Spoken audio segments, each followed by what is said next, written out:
Hello, it's that time again. Get up, get off the couch, and tackle your to-do list. On today's episode, it's all about options. Tired of your bathroom ceramic tile and grout joints? We're going to feature a gorgeous, custom, seamless, cultured marble wall installation above a tub.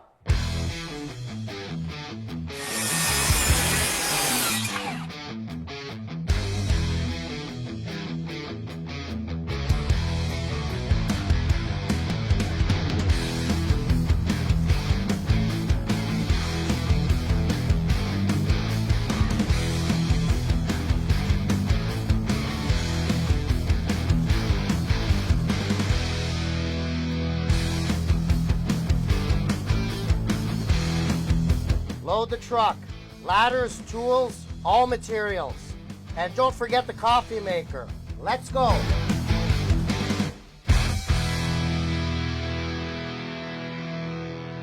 I am your host, Bob Asadorian. Today we tackle a viewer's email on bathrooms.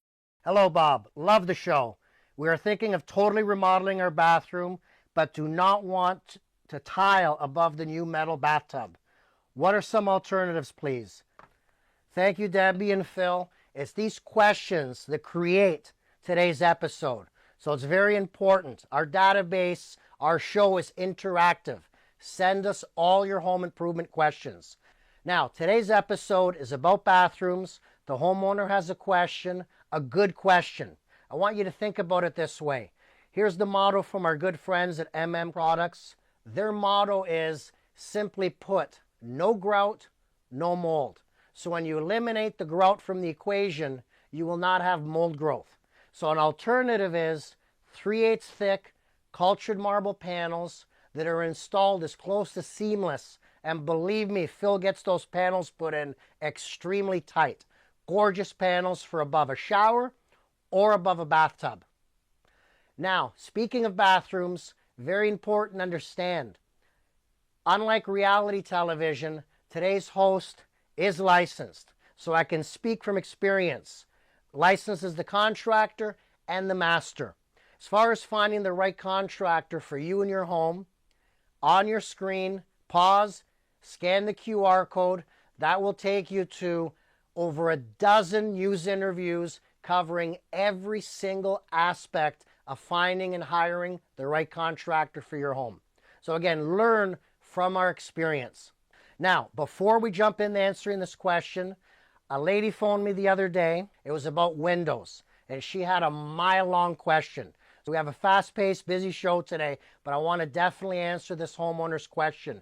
On your screen now, pause, scan your QR code. That will take you to our ever-growing database, and that half-hour episode nails it.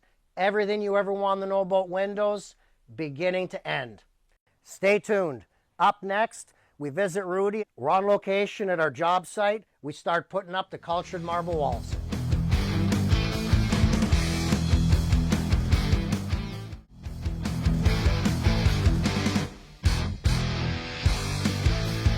Welcome to our job site. This is a lovely brick bungalow where we've partially gutted the bathroom. We completed the electrical work, the wiring rough-in last episode. Now it is time for our friends from Products to join us and work their magic. Our famous installer, Phil, a magician when it comes to cultured marble. Welcome, Phil. Hey, how's it going, bud? Good. Awesome to see you. Awesome. Good to see you. It is a perfect day for this because, as you'll see soon, we want to do some of the prep work outside. So in putting up the tent, that will give Phil and his crew some shade while also ensuring the materials are well protected from the sun. Inside, we've got the tub area ready. It is a small bathroom. We have a lot to cover on this episode. Phil is going to be moving at a very fast pace, so not to trouble him, Rudy and I will stay out of the way and explain to you step by step what is happening. So first of all, we don't measure anything at Products. We template with using big pieces of cardboard. So you see Phil now, he's going to nail this up. And the cardboard is a few inches short of the walls, and then he uses a block of wood to back trace. We call it back tracing. And that way, if there's any out of square corners, anything like that, we still get nice tight corners. So this is the best way to be 100% accurate. 100%. Amazing system. Now you'll see how he back traces. Wow. Now it is very important that you use the same piece of wood you back trace outside when he goes to the tables to cut the piece, because if you use another piece of wood, it could be a different width. We never have to cut twice because we template once. Smart. Apparently there's a light as well. Yes, correct.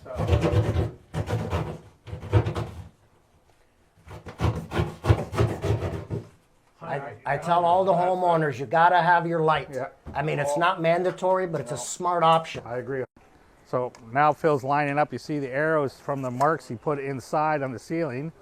That's his outside edges. So he's putting the finished edge. So the front edge of the panel, the ceiling panel, is finished. And now he's taping it down, and he puts the other arrow on the other side lineup. So now we know that the front edge is equal to where it needs to be on the inside. The rest of the over pour and all that will be cut off. Phil's been doing this 37 years, Phil, I think, something like that. 38. 38 years. So he uses a metal scriber. We don't recommend that for the do-it-yourselfer. We recommend a pencil. Use a pencil because if he screws that up, he screwed up the panel. If you hear that noise, that's because he's using a metal scribe. Very refreshing, very pleasing watching a specialist in their field, a master tradesman, Yep. apply their trade. You can see how crooked the one wall is. Like if you stand here and look, and you can see the pencil line. That's why we template, because you see how the pencil is so far away at the front and narrower at the back, and that's because the ceiling, it's an older home and it's not square.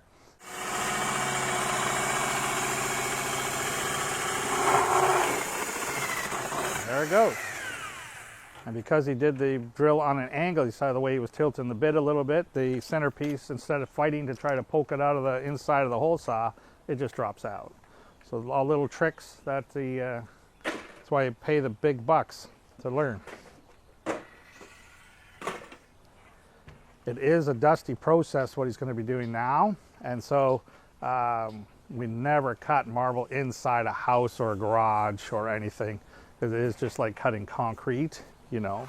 Okay, now Phil's going to be cutting the panels on his marks that he made with the scriber. Notice that we pull the saw backwards. We pull the saw backwards. You see, and it keeps the plate of the saw off of the marble. We don't let it drag. He has his fingers under the plate so it doesn't touch the product. We don't want to scratch it with the saw. So, and we pull the saw backwards. That's an art form in itself. To learn how to pull a saw backwards is not the easiest thing to do either. So, we're using a stone blade, non-tooth stone cement blade. Now if you see the cut, the saw is actually held a little bit crooked, so he bevels back at the bottom, and that's just so when you go to push it into place, it fits. You're not fighting with the material on the back of the piece. You can see it's on, not, if you see the angle you got there now, it's not a straight cut down. He's got a little bit of a taper, and that's just for ease of installation. Again, something you learn in 38 years of installing.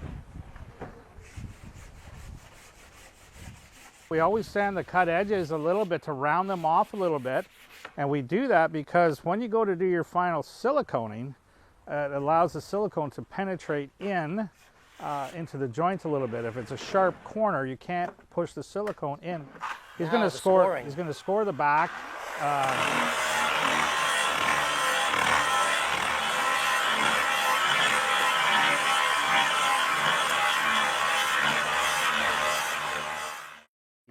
So what we do is we just set this aside now. This is ready to go. He's got his scratch. Tell us about the scoring though, that's really important. The scratch on the back is for, if you look, it's hard to tell, I don't know if the camera will pick it up, but our product can be shiny, glazy on the top, but what he does is score it, and we hope that the glue, the silicone, when we do sealing, we use both, glue and silicone. A bond. A bond, so you hit the rough, some rough somewhere. He did a lot around the light because we want that to bond good there. But that's what he's scratching for, to get bonded. As opposed to sticking to a completely slick surface. So that's correct. Very nice, very nice. And there's the size of the back panel. That's a little bit oversized. This one, we're going to cut it way down. It's going to be a lot lighter going in the house than coming off the truck. So, Now there's no finished edges. There's no finished edges on the back panel, obviously, so he doesn't have to worry about lining up the finished edge or anything. You'll see that again when he does the sidewall. So now he's just got to make the cardboard center so his block of wood fits, and that's pretty straightforward.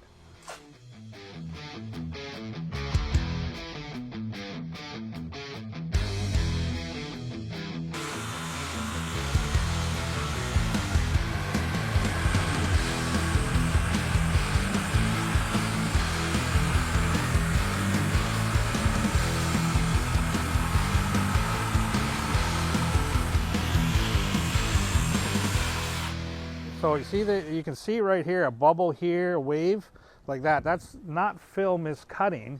That's Phil following the template. That's why we template, because you can see that their customer's wall is actually like a snake, and you can see that in that cut right there, and that's why we template. Remember, I didn't build the house. No, I know. Yeah, your corner is good. Zabby, give us a big wave. Production manager at MM. Yeah, he's gonna have concrete here in about 4 seconds here.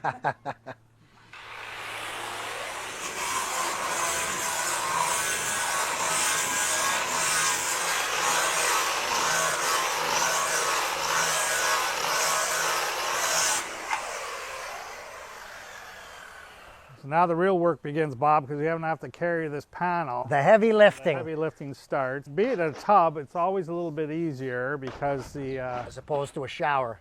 Opposed to a shower where you're going floor to ceiling. So he's already cut whatever 15, 20 inches off the panel. So the real heavy ones are above shower stalls. Shower stalls. Yeah. And because they're going the full 8 feet generally. So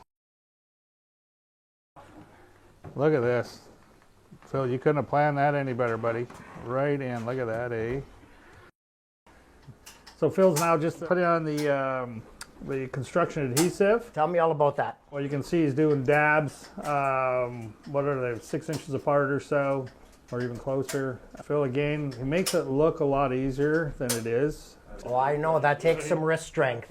That takes forearm and wrist strength. And to cut, how to cut it with the tip of the gun is the trick. But it's going to take the do-it-yourselfer a little longer, but it's okay. And you're hoping with the blobs, of course, that many of them catch the score marks that he put on in the back when he scratched the back with the saw. Now comes the tricky part. And if he's cut it loose enough and to shape, and he has the arrow the right way, this panel should fit right in place. Now you see Phil lifting this panel up and down. What he's trying to do is break the glue pods that he put on. It just spreads them out a little bit more, and again, they're going to catch more of the scratch marks in the back. Now, if you look at the top, you can see that that panel looks like he screwed up and cut it a 1/2 inch too short. So the ceiling now will slide over top of that. So when you're installing the ceiling, the weight of the ceiling, a lot of it will be carried by the back panel. That's why some people are surprised that, yes, we cut the ceiling panel first, but we don't install it first. And the nails he's putting in now, the nails, they're temporary. Yeah, they're temporary just to hold it against the wall so the glue sticks a little bit until we get the side panels up. On the ceiling panel, and especially around the light, we do use actual regular silicone because it hardens quicker. It adheres just as good, but it dries faster. And so on a ceiling panel, the less chance of coming down is better, right? Now some glue, and again, we mix it up because of the cost. The cost of the glue as opposed to the silicone. In all honesty, that's wood glue that we're using. It adheres really well to it.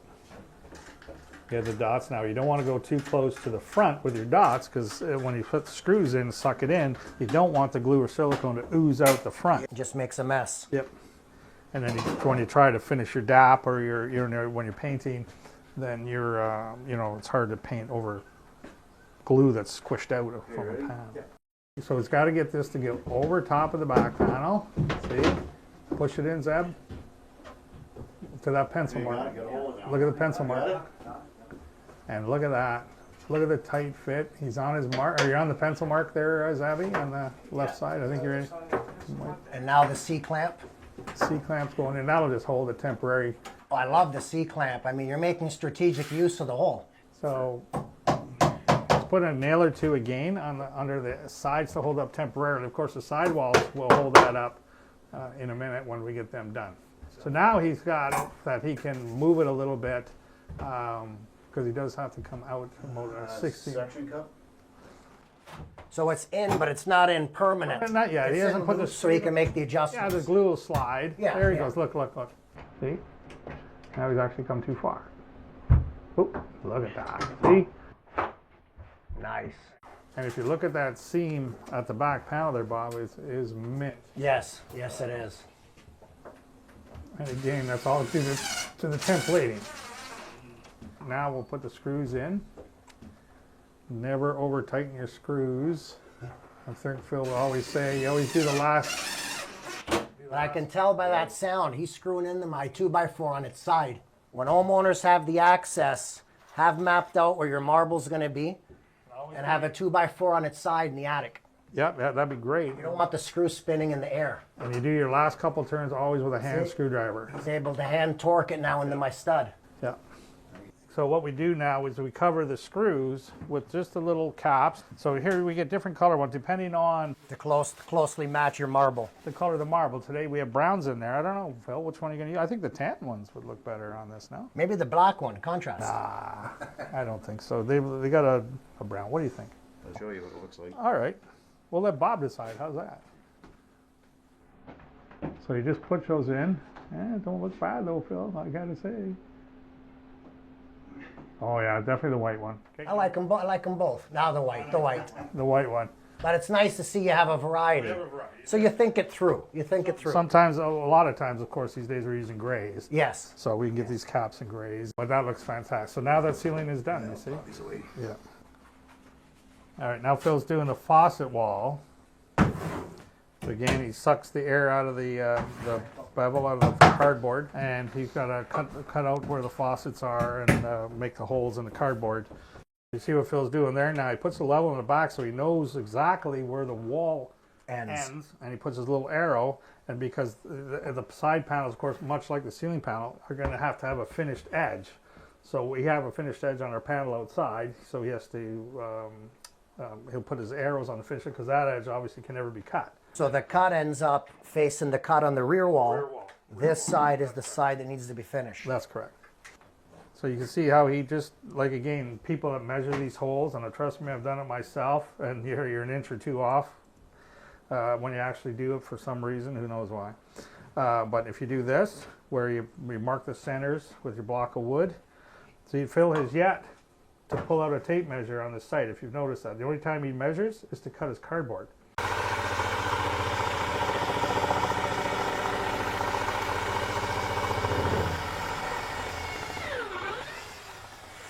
Again, you see how he angled the drill with the hole saw, and then the piece that was in the middle just dropped right to the ground. Well, we're going to see how good the template worked on this one with all the holes.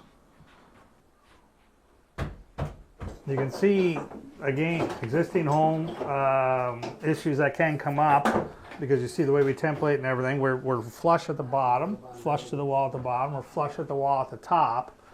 But if you look back here, you can see that in the middle, this old wall is bowed like crazy, and so you got this issue. So if we put, let's see how good of a job that Phil did. If you look at the level, it's dead level, and so the wall is just old wall and caved in. So, but this is very simple to fix. You put a piece of masking tape on the front of our product, and then you skim with the mud. With your mud, you fill this, you feather it out. Durabond 90 for the thick fill. And then regular light. But this happens all the time because it's again not a straight wall in a house. But don't fret over it. Just unfortunately for Bob, a little more work. Little more work. Bob, we're putting what we call dog legs, just little strips down to the floor from in line with the panel in front of the tub. That always happens on tubs. Matching marble. Matching marble, yeah. So there'd be a little seam there, but. No, you couldn't do that with the whole template. No, it would fracture possibly. So we are measuring these pieces. So now that Phil has cut that piece, dog leg, sorry, with the little curve at the top and stuff, those are all things that most people don't do. The curve. The curve. The shape of the tub and stuff. I'll have to put brakes on that too. He's Phil's like the skill saw master out there, but that's an art form in itself. So we're using silicone on the dog leg to get the initial grab. Well, I think because the dabs of the brown stuff would be wider than the piece. Now, if you'll notice, we also raised it by 3/8 of an inch using a little scrap. Reasoning for that is my finished flooring in here is going to be 3/8 inch thick. So now when that dries and I pull out the little shim underneath, I can tuck in the first row of flooring right underneath. Mm-hmm. Well, now you see the dog leg is even at the top. Correct. So Bob, now that film is complete, the whole job is done, siliconed, soap dish is in, you know, it looks phenomenal. Outstanding, outstanding job. And for those of you at home, this is quality. This will truly stand the test of time. Yep. That's what it's all about. We got people coming 40 years, 50 years. Wow. We've been doing this, and people say the only time we get repeat customers is when they move. Because they move, and once you've had this product, you'll never do ceramic tile again, right? Exactly, So, exactly. Tight silicone joints because of the templating, because we saw a couple of the cuts out there, how crooked the walls were. Yes. You can't tell when the job Once is it's in and it's completed, you can't tell. Yep. Soap dish is very nice. Surface mount instead of a cut Instead niche. of a recess. We've talked about that. Yeah. The recess can hold water. That's correct. You're asking for trouble, potentially. Potentially. And this is no issue. A testament to your team, Phil the installer, and your team in the manufacturing process. Yep. You had a whole crew manufacturing this That's correct. so Yeah. that it can arrive here and then become installed. You're not ordering these made online. No. You make them. We manufacture everything at our place Excellent. in Stony Creek. All these are Excellent. hand poured in Excellent. Stony Creek. Yeah. And I think when we get to the showroom, then you're going to see some, I think, of the operation of how it's made. Wow, absolutely stunning. Now, you probably heard Rudy hinting he is willing to share the secret behind how these panels are created right here in Ontario, demystifying the manufacturing process. However, we've actually run out of time today.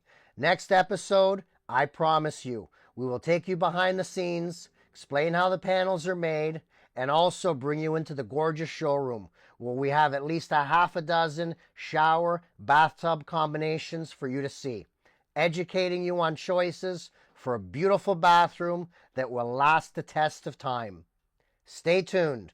What you will see on the next episode of Just Ask Bob will be worth the wait. Right now, a quick break. Then we've got a top pick for when it comes to finishing off your bathroom yourself, DIY.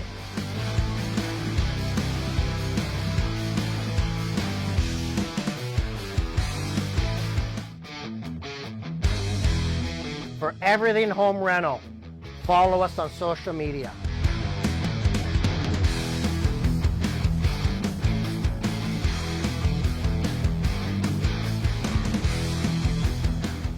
This segment now is called Bob's Top Picks and Bob's Bewares. From a contractor with over 30 years experience, let me save you time and save money. You have to think about this now. When you cut the crooked and overcharging contractor out of the equation, you save money, lots of money. Reinvest that into the highest quality material that you can afford. Number one, a top pick from Dowsil. This caulking, silicone, is absolutely amazing. In the program that you just watched, in the bathroom installation, this is what was used in the corners for the joints for the cultured marble. This is worth almost $20 a tube. That's why it's a top pick. This will last. This will not grow mold. It will resist mold and mildew growth. Now, talk about skimping. We do not want you spending under $5 for your tube of caulking. That's garbage. You'll be recalking it all the time, and mold will grow onto it. So please be smart, reinvest the savings into the highest quality materials that you can afford. It really, really makes sense. This program is interactive. It's always a two-way street. Send us all your emails, send us all your home improvement questions. Every question will be answered. Hands down, you have my word on that. Now, we don't have room to answer every question on this program, but new this season, Our newsletter has been picked up by the Bay Observer. Special thanks to John Best. We're really, really proud of that. The newsletter is covered in this publication. Now, in the event that you want to subscribe directly, which you should, because I'm hosting a contest where you can win one of 4 $25 Home Depot gift cards as a present to you to get you motivated up and off the couch to tackle your to-do list. Again, remember, this is a teaching show. We proudly host the largest home improvement database on the net. Everyone learns differently. Some learn by watching, some learn best by listening, others learn best by reading. We have it all. Hundreds of these half-hour home improvement episodes, radio programs as Just Ask Bob, not only on one station but from 2, and dozens of DIY columns that we answer that have been submitted to us.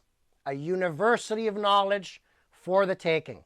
Now, in today's society, how about just making a call? Are you sick and tired of listening to automated recordings? Call direct. 289-649-0196. Again, that's 289-649-0196. See you next time.